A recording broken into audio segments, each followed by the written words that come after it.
Hello and welcome back to another video. In this problem, we're told that suppose the graph of f is given. We are asked to write equations for the graphs that are obtained from the graph of f as follows. So we are given f, right? We can say that this is some function, right? Y equals f of x, right? In the xy plane. We are going to do the following things to this equation that will be reflected by these actions. So the first is to shift 3 units upward and 3 units downward. So these are doing the same action, just in reverse. So this is y is equal to f of x plus 3 and f of x minus 3.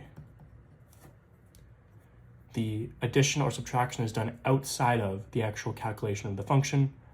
We just do the function and then we add 3 at the end. That is in contrast with shifting 3 units to the right or to the left, in which case it is done within the function. So it's f of x minus 3 and f of x plus 3. Right? This is the difference between going upwards and going leftwards, or going downwards and going rightwards, right? Doing the subtraction or addition within the function or outside of it. Similarly here, reflecting about the x and y axis. This is y is equal to negative f of x versus y is equal to f of negative x. Where the negative goes depends on which axis you're reflecting about. And here we have stretching vertically and shrinking vertically by this factor, 3.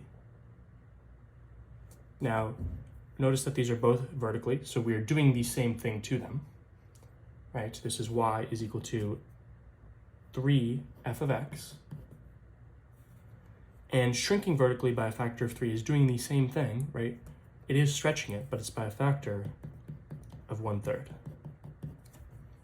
So these are all the operations that you have to do to y equals f of x to get these following graphs.